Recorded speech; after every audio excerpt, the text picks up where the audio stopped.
My name is DeShawn Carter. I'm 34 years old and I'm the invisible daughter in a family that worships at the altar of appearances. At our annual family reunion in Detroit, I walked in straight from my shift at the logistics center carrying the peach cobbler I'd stayed up late baking. My mother, Gloria, took it from my hands with a forced smile that didn't reach her eyes. "Oh, honey, you brought this again," she said, her voice dropping to a whisper, as she pushed it behind an elaborate 3-tier cake from the most expensive bakery in Bloomfield Hills. "Your sister Candace ordered this masterpiece. We need everything to look just right tonight, especially with all these important people coming." Later at the dinner table, surrounded by extended family and my parents' church friends, my brother-in-law Marcus, tall, light-skinned, and perpetually failing upward, raised his champagne glass with that confident smile he perfected. A toast he announced to my beautiful wife Candace for landing that major brand partnership deal, and to DeShawn for keeping those packages moving on schedule. The room erupted in laughter. Even my father, Deacon Raymond Carter, a man who preached about family and righteousness every Sunday, chuckled along like it was the funniest thing he'd heard all week. They had no idea about the $750 zero federal grant I was administering. They didn't know about the $22 million transportation contract I'd just secured for the Port of Detroit. All they saw was the boring, dependable daughter who worked with her hands while they climbed social ladders. Before I continue, let me know in the comments where you're watching from. Hit that subscribe button if you've ever been the only person in the room who knew the real truth about your own life. The drive to my parents' house in Palmer Woods had been brutal. I'd spent 12 hours at the distribution center finalizing the paperwork for what would become the largest logistics contract in our company's history. $22 million. I had personally negotiated every term, navigated federal regulations, coordinated with 3 different government agencies. It was the kind of deal that would make headlines in the industry press. But I hadn't had time to go home and change. I was still wearing my work uniform, practical cargo pants, and a company polo shirt, my natural hair pulled back into a simple ponytail. I knew the moment I walked through those doors that I'd be judged before I even opened my mouth. The house was already pulsing with energy when I arrived. My parents, Raymond and Gloria Carter, lived for these gatherings. They were performances, opportunities to showcase their success, their status, their perfect family to the community. My father, a deacon at New Bethel Baptist, one of the most influential Black churches in Detroit, used these events to solidify his standing among the congregation. My mother used them to prove she'd made it, that she'd transcended her working-class roots in the old neighborhood. I entered through the side door, balancing the warm cobbler in my hands. The aroma of expensive catering filled the air: honey-glazed, salmon-braised lamb chops, truffle macaroni, and cheese. Food meant to impress, not to nourish. My mother, Gloria, turned from where she was arranging crystal glasses. She looked immaculate in a champagne-colored designer dress, diamonds glittering at her throat and wrists. Her eyes traveled from my face down to my work boots, and her smile faltered like a candle in wind. "DeShawn, baby, you're late. And you're wearing that." Her tone carried disappointment, sharp as broken glass. "Hi, Mama. Happy reunion." "Work ran late," I said, extending the cobbler toward her. "I made your favorite, just like Grandma used to make it." Gloria took the dish, her lips pressing into a thin, disapproving line. "Oh, DeShawn, you still make these homemade things. That's sweet, really." She walked it over to the side counter, tucking it behind an enormous wedding cake-style dessert in a branded box. "Candace ordered this from Zingerman's. Cost $300. We really need things to look right tonight, especially with Marcus's new investors here. You understand, don't you?" "It's just cobbler, Mama," I said, trying to keep the exhaustion and hurt out of my voice. "Exactly," she replied, not meeting my eyes. "Now go help your father with the bar setup." And maybe try to make yourself look a little more presentable before everyone sees you like this. I didn't freshen up. I washed my hands in the kitchen sink and walked straight into the formal dining room. It was already crowded with relatives, church members, and business associates. My older sister Candace was holding court at the head of the table, radiant in an ivory dress that probably cost more than 3 of my paychecks. She was 36, gorgeous, magnetic, and had never held a real job in her entire adult life.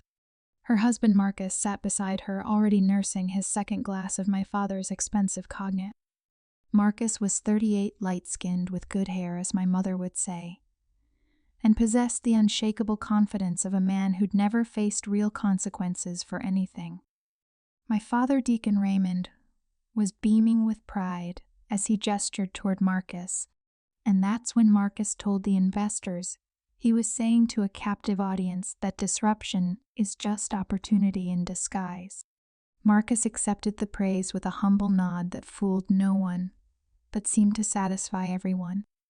He was a professional smooth talker, had been married into our respected black family for 5 years, and used our reputation like a shield and a weapon.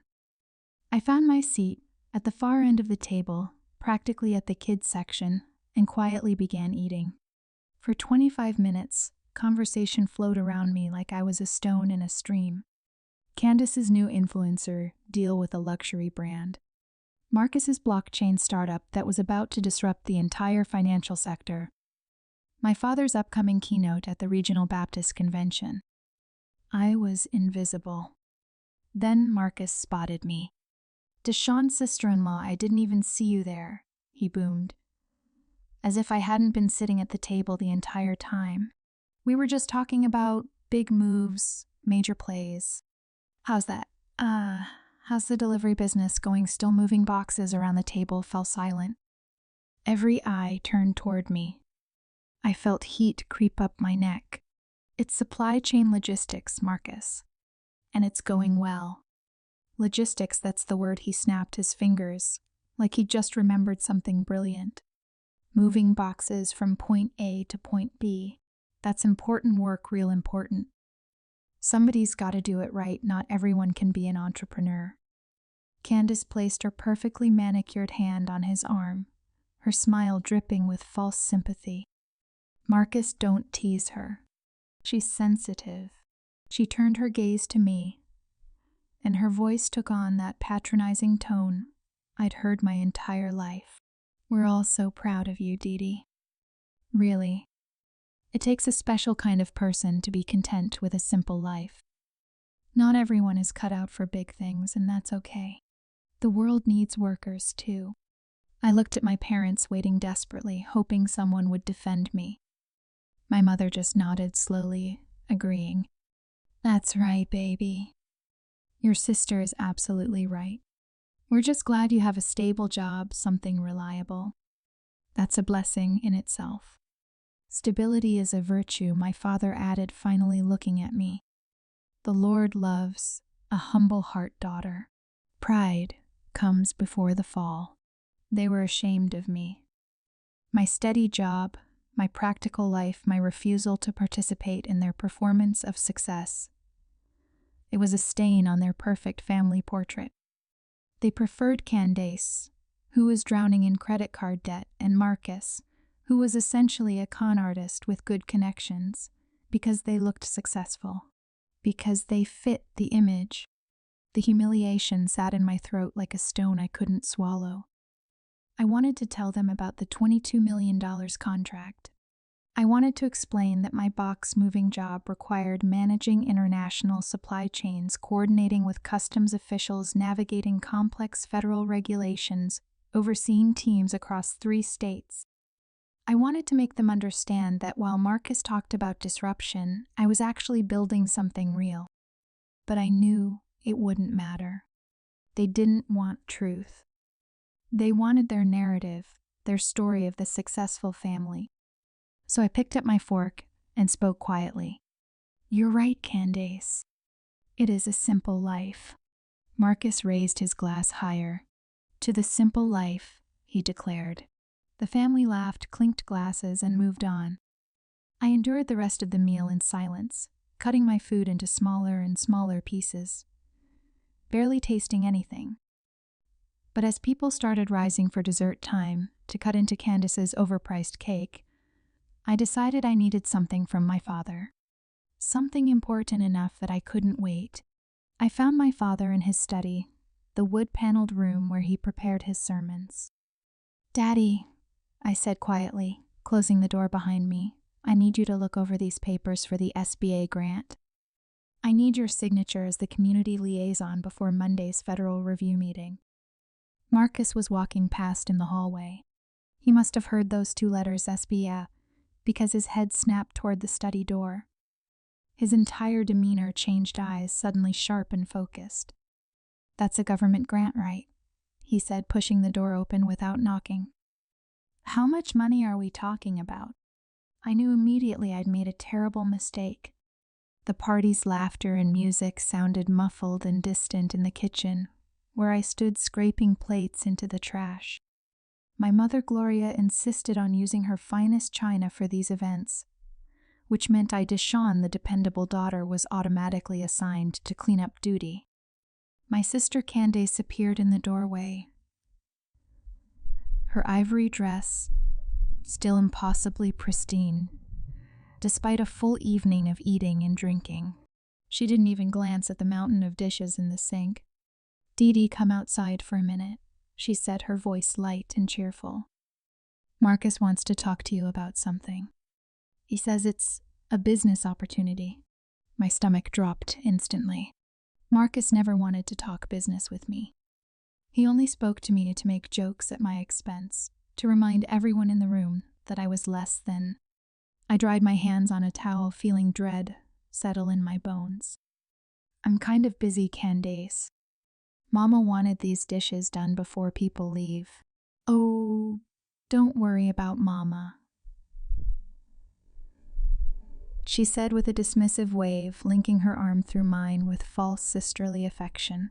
"This is important. It could be really good for you. For all of us, actually." She practically pulled me through the back door onto the dark, humid Detroit evening porch. The noise of the party faded behind us, replaced by the sound of cicadas and distant traffic. Marcus was leaning against the railing, swirling a crystal glass half full of my father's most expensive cognac. He looked like a king surveying his kingdom, a role he'd embraced completely since marrying into my family. DeShawn, my favorite logistics expert. He grinned as I approached, his teeth bright in the porch light. "Come join the executive meeting." Candace giggled and nestled beside him, looking up at him with the kind of adoration that made me want to roll my eyes. "Marcus," I said, keeping my voice flat and professional, "Candace said you had a business idea." I do, he said, taking a long sip of cognac. "I couldn't help but overhear you in there talking to the good deacon. Something about an SBA grant that's federal money, right?" My heart started pounding. "It's a community development grant, yes." How much his eyes were locked on mine now, all the jovial pretense gone. "That's confidential until the disbursement," I said carefully. "Come on, Dee," Candace coaxed, her voice syrupy sweet. "We're family. You can tell us." $750,000, I said, immediately regretting every word.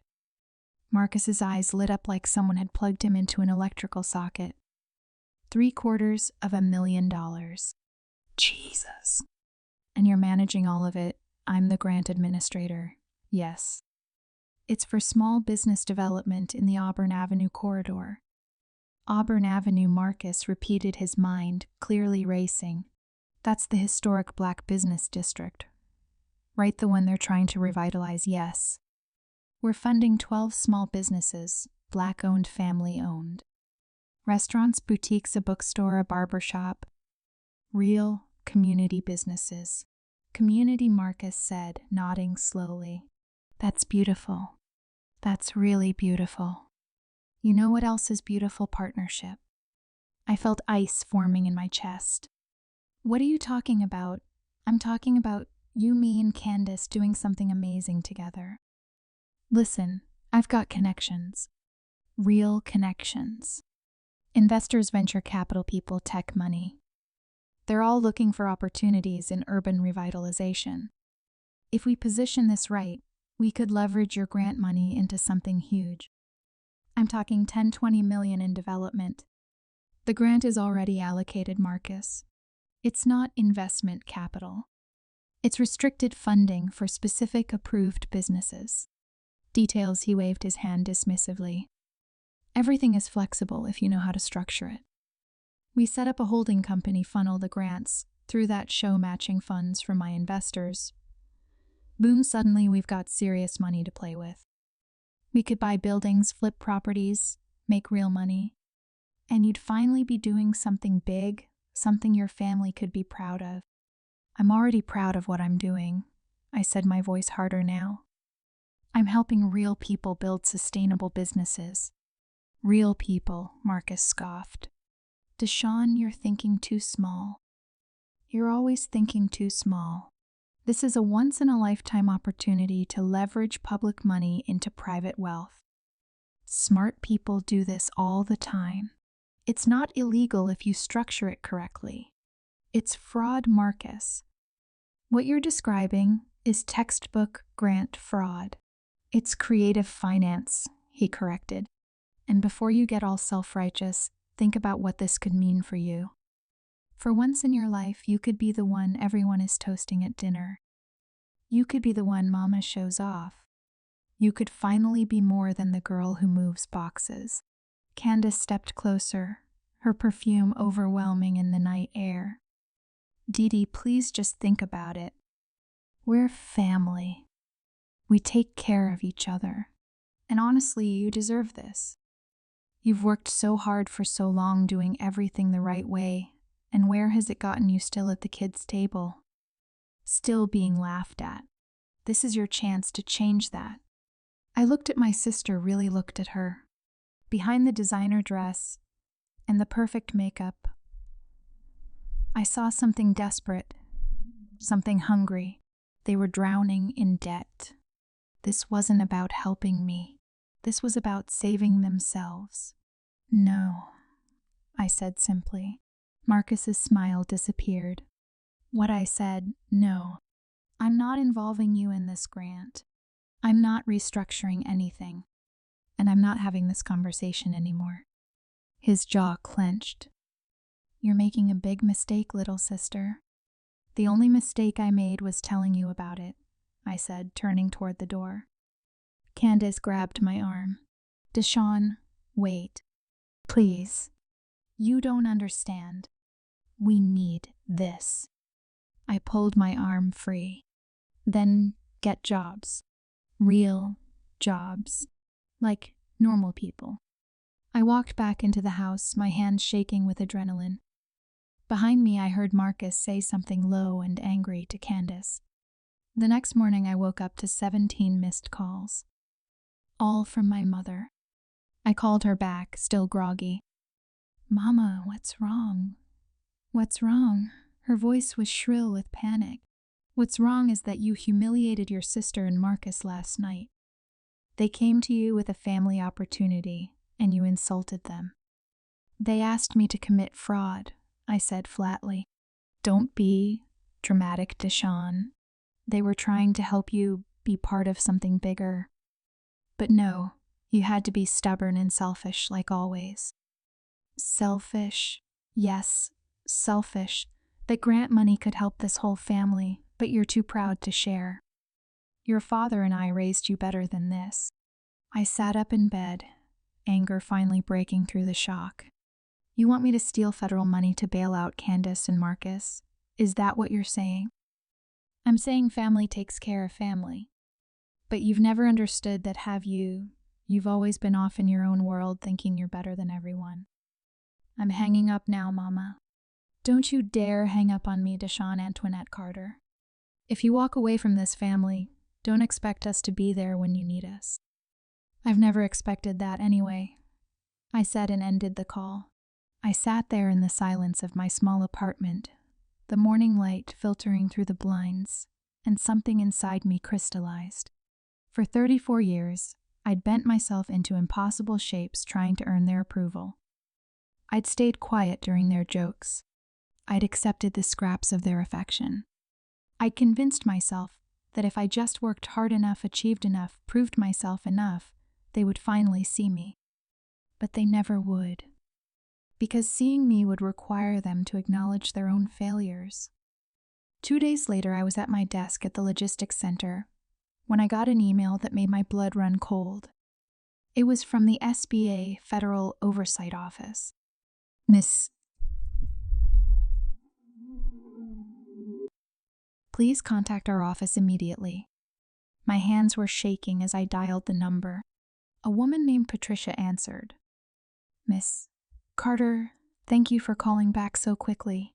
We received a complaint alleging that you're attempting to divert grant funds to a private family investment scheme. The world tilted. That's completely false. Who filed this complaint? The complaint was filed by a Marcus Richardson and Candace Richardson Carter. They claim to be your family members, and that you attempted to involve them in fraudulent restructuring of the grant. I couldn't breathe.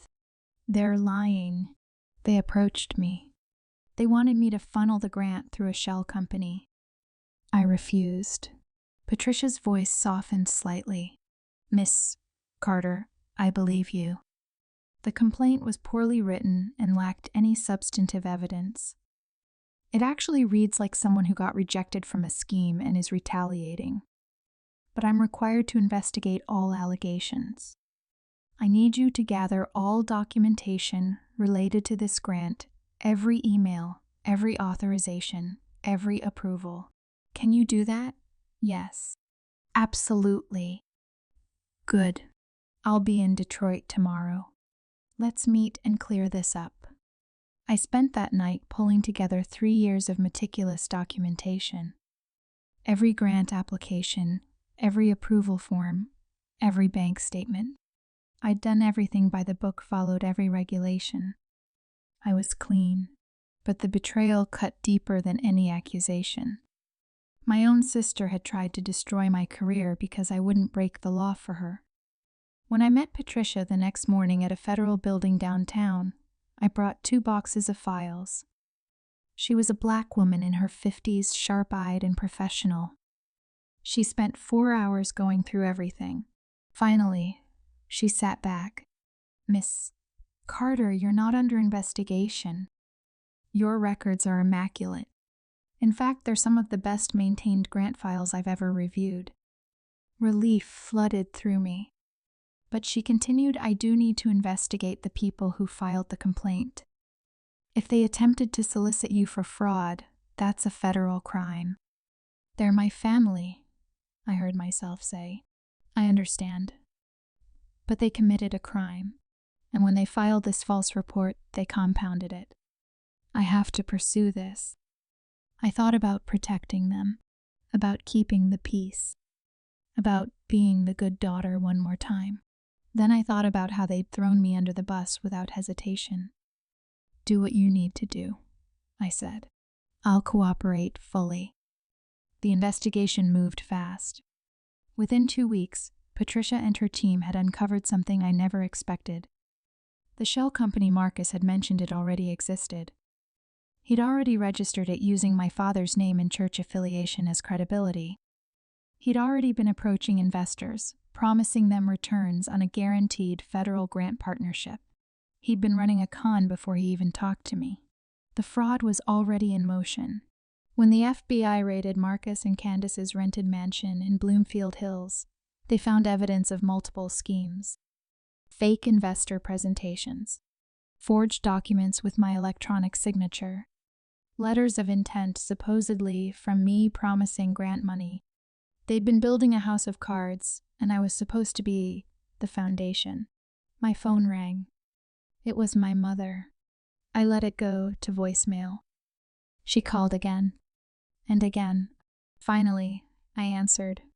DeShawn, thank God you have to fix this. The FBI came to Marcus and Candace's house. They took their computers, their files, everything. This is your fault. You need to call them and tell them this is a misunderstanding. It's not a misunderstanding, Mama. Marcus committed fraud, multiple counts, and Candace helped him.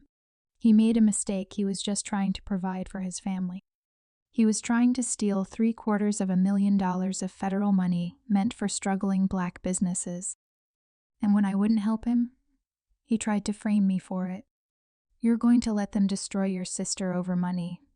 This isn't about money. This is about the law. This is about integrity. My mother's voice went cold. If you don't fix this, you're dead to this family. Do you hear me, dead? You'll have no one. I already have no one, Mama. I've never had any of you. You made that clear my entire life. I hung up. This time, I blocked her number. The next 6 months were brutal. Marcus and Candace were arrested and charged with wire fraud conspiracy and making false statements to federal officials. My father somehow was implicated too. The shell company had been registered using his position as deacon and his church's tax ID. He claimed ignorance, said Marcus had forged his signature. But investigators found emails. Emails where my father had discussed partnership opportunities with Marcus. Emails where he'd agreed to lend his credibility to the scheme in exchange for a percentage. He wasn't an innocent victim. He was a co-conspirator. The Black media in Detroit covered the story extensively. Prominent deacon charged in grant fraud scheme. The church suspended him immediately. My mother, ever the social climber, couldn't handle the shame. She stopped going to church, stopped attending social events, became a ghost in the community she'd fought so hard to impress. One day, about 8 months into the investigation, I got a call from an unknown number. Against my better judgment, I answered.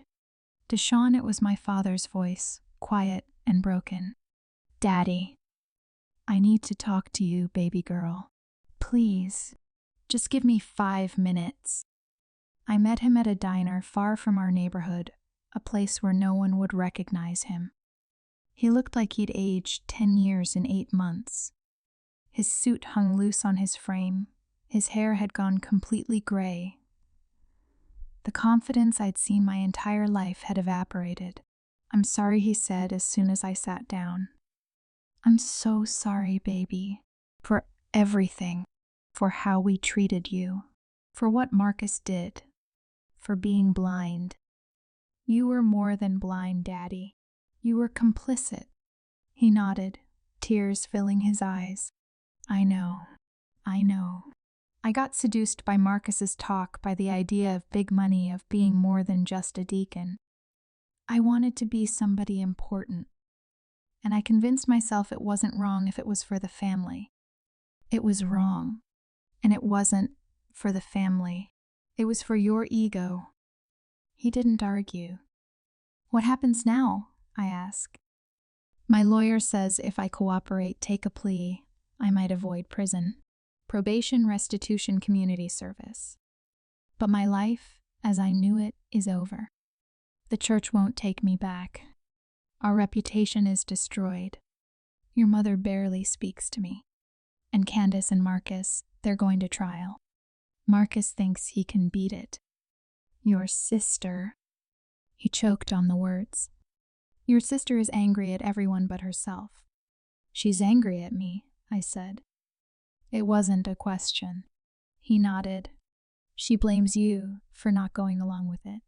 She says, if you'd just cooperated, none of this would have happened.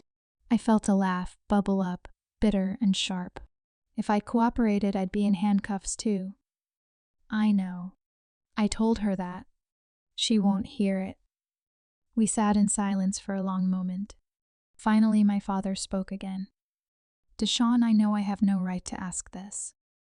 But the businesses in Auburn Avenue, the ones who were supposed to get the grant money, are they going to be okay? I looked at him surprised. Of all the things I'd expected him to say, that wasn't one of them. Why do you care? Because they're the real victims here. They were counting on that money, and because of my greed and my stupidity, they might not get it. The grant is safe, I told him. I've been working with the SBA to ensure the money still gets distributed.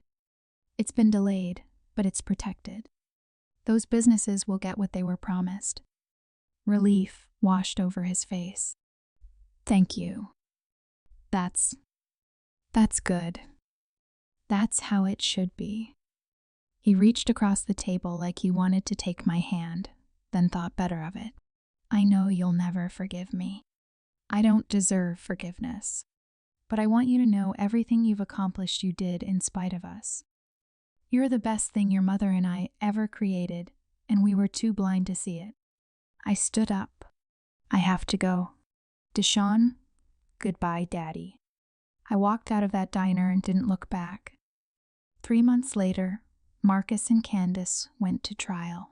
The evidence against them was overwhelming. Forged documents, fake investor presentations, the illegal use of my digital signature. Marcus got 7 years in federal prison. Candace got 4. My father took a plea deal. 3 years probation, $50 zero in restitution, and 2 0 hours of community service. The day of my father's sentencing, I sat in the back of the federal courtroom. I wasn't there to support him. I was there to be seen. When the judge asked if anyone wanted to make a statement before sentencing, I stood up. The courtroom went silent. My mother, sitting in the front row next to my father's lawyer, turned around. Her face went pale when she saw me. Your Honor, I said, my voice steady. My name is DeShawn Carter. I'm the intended victim of this fraud scheme. I'd like to address the court. The judge nodded. I walked to the front of the courtroom. I didn't look at my father. I looked at the judge. Your Honor, my father spent my entire life teaching me about righteousness, about doing what's right even when it's hard, about integrity, about serving the community. He preached these values from the pulpit every Sunday. But when the opportunity came to actually live those values, he chose personal gain over principle. He chose status over service. I finally turned to look at my father. He couldn't meet my eyes. He and my mother raised me to be dependable, responsible, and honest. They just never expected those qualities to make me successful. And when I achieved something significant, something that could have helped our community, they saw it only as an opportunity to exploit. They saw me as a tool, not a daughter. My voice cracked, but I pushed through. The businesses that were supposed to receive this grant money, they're not abstract concepts. They're real people. Mrs. Davis, who's trying to open a bookstore on Auburn Avenue because she remembers when that street was the heart of black business in Detroit. Mr. Chen, who's reopening his father's barbershop after it closed during the recession. These are people who've been working their entire lives, and my father was willing to steal their chance at success. The judge was listening intently. I stand here today not seeking vengeance. I'm seeking justice. Prison would be one form of punishment, but for my father, for a man who built his entire identity on his community standing, I believe there's something more appropriate. I ask the court for mercy, but I also ask for accountability. My father's lawyer looked confused. My mother looked hopeful. They thought I was going to ask for leniency. I request that my father's prison sentence be suspended. I request that he be sentenced to the maximum probation period allowed, and that he be ordered to complete his community service hours, specifically working for the Auburn Avenue businesses he tried to defraud. The hope drained from my mother's face. My father's head snapped up. I want him to work for Mrs. Davis.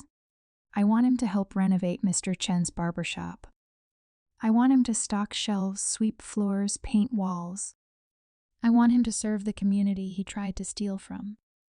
I want him to look those people in the eye every day and understand what his greed almost cost them. The courtroom was absolutely silent. That Your Honor is justice. That is accountability. Let him rebuild what he tried to destroy. The judge looked at the prosecutor, who nodded slowly. The judge turned to my father. Mr. Carter, Your daughter, the daughter you attempted to exploit, has just offered you a lifeline. She's offered this court a path to restorative justice that I find compelling." He looked at me. "Miss Carter, your recommendation is noted and frankly appreciated." He turned back to my father.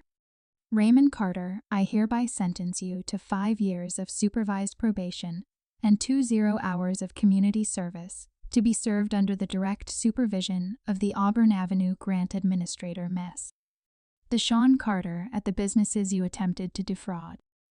You will report to Mrs. Davis's bookstore tomorrow at 7 a.m. If you are 1 minute late, if you show 1 ounce of disrespect, I will personally sign the order to remand you to federal prison. Do you understand?" My father couldn't speak. He just nodded, tears streaming down his face.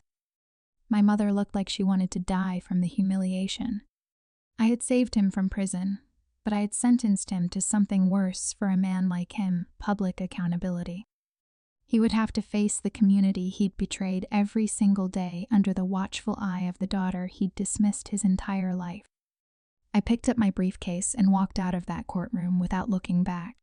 1 year later, the Detroit autumn air was crisp and filled with the smell of new beginnings. I stood on the corner of Auburn Avenue, looking up at a newly renovated 4-story building. The polished glass and brick facade reflected the historic street. Above the entrance, bold letters spelled out the Carter DeShawn Community Enterprise Center. Carter was my father's name. DeShawn was mine. My name came second, but it was prominent. It was visible. It was part of the legacy. The media had called it an act of grace, a daughter offering her father redemption. But it wasn't grace. It was strategy. It was a permanent public statement. My name attached to my father's butt in a context I controlled. A reminder that I was the one who'd saved our name from complete destruction. I'd used part of my own savings money. I'd carefully invested over years of living frugally to help renovate this building. The new headquarters for the Auburn Avenue Small Business Initiative. I walked inside. The building was alive with energy. The businesses I'd been funding were thriving. Mrs. Davis had her bookstore on the first floor filled with books by Black authors, hosting reading groups and author events. Mr. Chen's barbershop was busy, the sound of clippers and conversation filling the air. A new restaurant was preparing for its grand opening next week. And in the center of the main floor, at a simple information desk, sat my father. Raymond Carter was not the man I'd known. He wasn't wearing a tailored suit or pastor's robes. He wore simple khakis and a polo shirt with the center's logo on it. His hair was completely gray now. He looked tired, humbled, fundamentally changed. My mother, Gloria, sat at the desk beside him. She wasn't wearing designer clothes or expensive jewelry. She wore a plain blouse and modest slacks. Her perfectly manicured nails were gone, replaced by short, practical nails.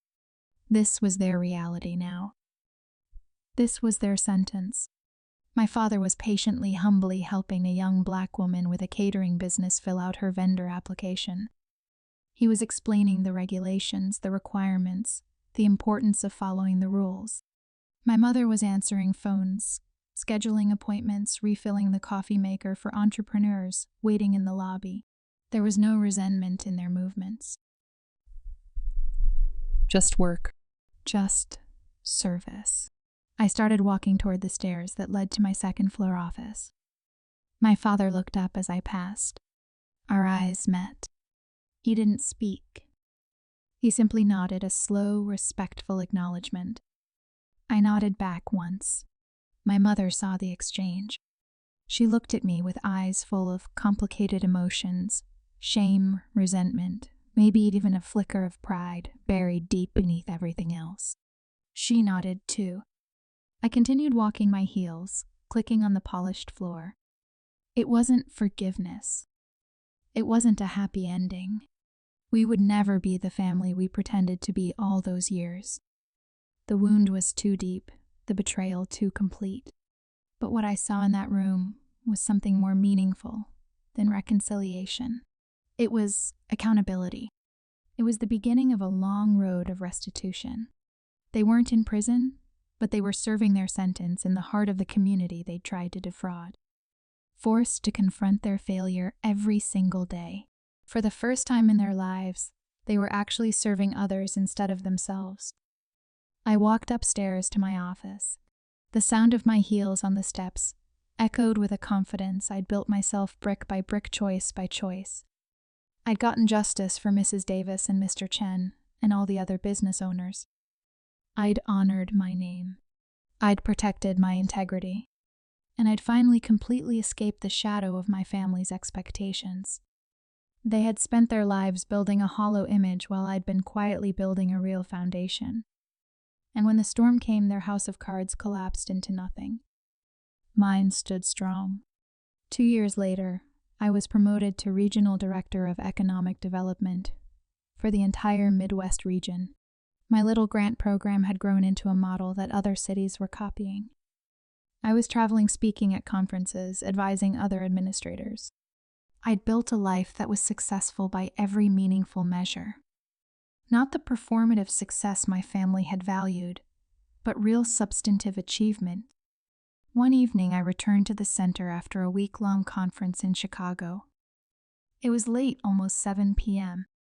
I expected the building to be empty, but lights were still on in Mrs. Davis's bookstore. I walked over and found my father there on his hands and knees helping her install new shelving. Mrs. Davis, a woman in her 60s with kind eyes and graying locks, looked up when I entered. DeShawn, look who's been here for 6 hours helping me with this installation. And he won't even let me pay him for dinner. My father stood slowly, his knees creaking. He looked embarrassed to be caught working late. It's part of my hours, he said quietly. Just doing what I'm supposed to do. Mrs. Davis shook her head. That man finished his court-ordered hours 4 months ago. He just keeps showing up. I stared at my father. You completed your service requirement, he nodded. Yes. But these businesses still need help. And he struggled with the words. I owe more than hours can repay. I owe a debt that might take the rest of my life to pay back. Something shifted in my chest. Not forgiveness, not yet. But maybe the very first seed of it. 3 years after the trial, on a cold January morning, I got a call from my mother. I almost didn't answer. We'd spoken maybe 5 times, since the sentencing, always brief, always awkward. DeShawn, her voice was different. Softer. Yes, Mama, I'm at the hospital. It's your father. He had a heart attack. Can you come? I was there in 20 minutes. I found my mother in the waiting room, looking smaller, somehow older. The designer clothes and jewelry were long gone. She wore a simple sweater and jeans. When she saw me, she stood up, uncertain. Thank you for coming. I didn't know if you would. How is he? They don't know yet. He was at the center helping Mr. Chen move some equipment when he collapsed. Mr. Chen called 911. We sat together in uncomfortable silence. Finally, my mother spoke again. I've been wanting to say something to you for a long time. I just didn't know how. I waited. I was wrong. About everything. About how we treated you, about what we valued, about what we taught you to value. You were always the best of us, and we punished you for it because it made us look at our own failures. Tears were streaming down her face now. You tried to destroy your own daughter to protect your image. I said, my voice hard. I know. And I have to live with that every day. But DeShawn, I want you to know, watching you these past 3 years, seeing what you built, seeing how you handled everything with grace and strength, I'm proud of you. I know I don't have the right to say that. I know I lost the right to be your mother a long time ago, but I am so proud. I didn't know how to respond. Before I could figure it out, a doctor appeared. Family of Raymond Carter. We both stood. He's stable. He had a significant cardiac event. But we got to him in time. He's going to need lifestyle changes, medication monitoring, but he should recover fully. Relief flooded through me, surprising in its intensity. Can we see him? The doctor nodded.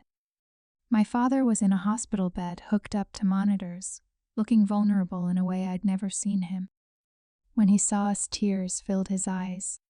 "Baby girl," he whispered. "You came." "Of course I came, Daddy." He reached for my hand. This time, I let him take it. "I don't deserve you," he said. "No," I agreed. "You don't.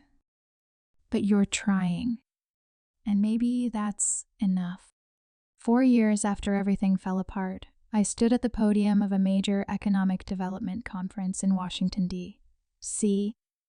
I'd been invited to keynote about the Auburn Avenue revitalization project.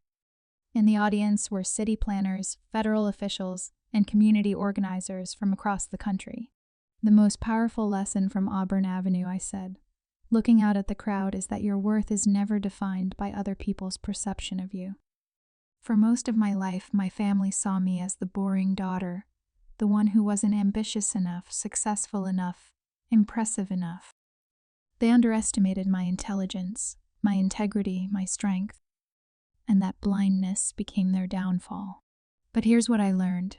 Do not waste your life seeking approval from people who are committed to misunderstanding you. Build your own foundation.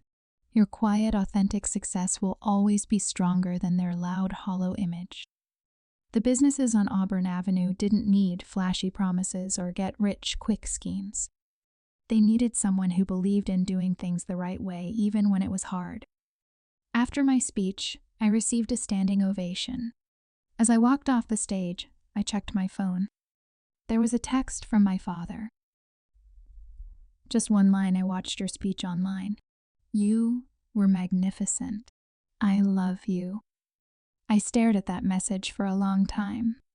Then I typed back, "Thank you, Daddy." It wasn't forgiveness. Not completely. But it was a start. And sometimes a start is enough. Today, 5 years after my family tried to destroy me, I have built something they never could, a legacy based on truth. The Carter DeShawn Community Enterprise Center has helped launch over 200 Black-owned businesses. Auburn Avenue is thriving again. My father still volunteers there twice a week. My mother has started a financial literacy program for women entrepreneurs. We have Sunday dinners once a month now. They're awkward, careful, still healing. But they're real. More real than anything we had before. And that's worth something.